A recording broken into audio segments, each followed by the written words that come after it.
ভবিষ্যৎ অন্ধকার এবং ঘোর অনিশ্চিত। আমাদের হয়ে ওনাকে তো ওকালতি করতে কেউ ওকালতনামা সই করেনি। বিধানসভা ভোটে তৃণমূলের ভরাডুবির পর হঠাৎই বিদ্রোহ, বিজেপির সঙ্গে মেলামেশা শুরু।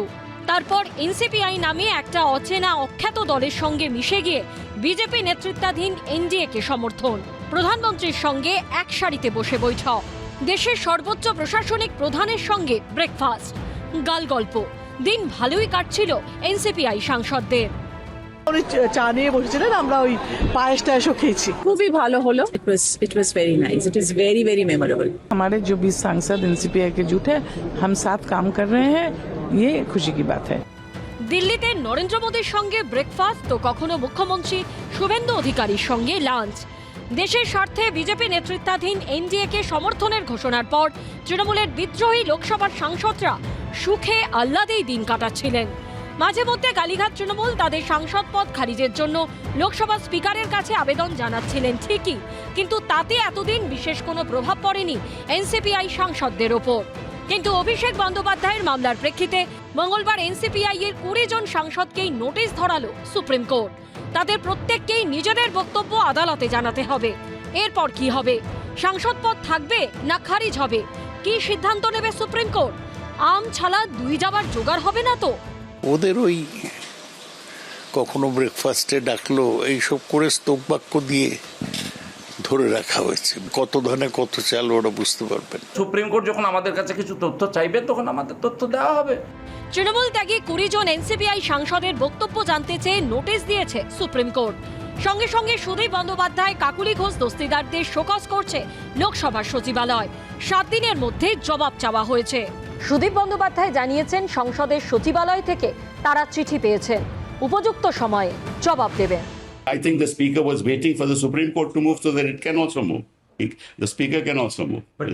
But they are saying, sir, they are 2/3 and they are qualified. They cannot be expelled.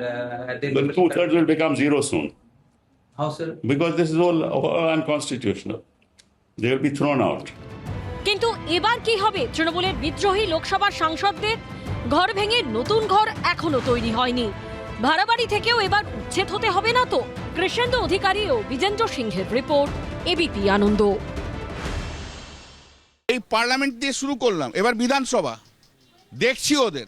আমরা পশ্চিমবঙ্গ বিধানসভায় অরিজিনাল তৃণমূল কংগ্রেস, কল্যাণবাবু কি বললেন আর কি বললেন না তাতে আমার যায় আসে না।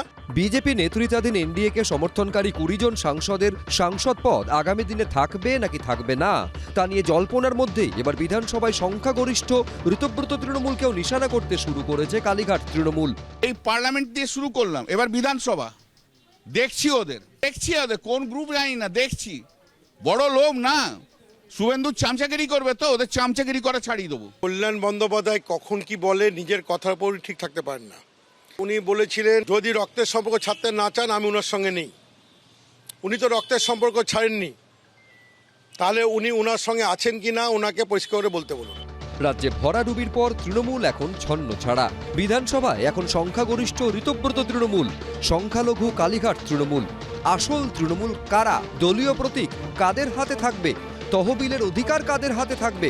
এই নিয়ে দুই তৃণমূলের লড়াই আদালত অবধি গড়িয়েছে। ঋতব্রত বন্দ্যোপাধ্যায় আপাতত বিধানসভার বিরোধী দলনেতা থাকলেও তা নিয়ে ঋতব্রত গোষ্ঠীর সঙ্গে কালীঘাট শিবিরের লড়াই চলছে।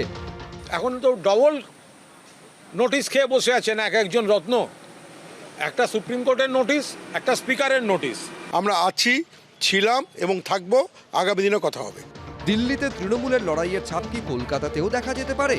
সৌভিক মজুমদার, আশাবুল হোসেন, কৃষ্ণেন্দু অধিকারী, এবিপি আনন্দ।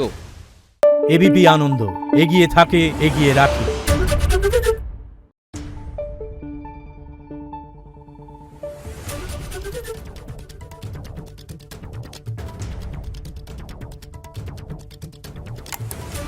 Thank you.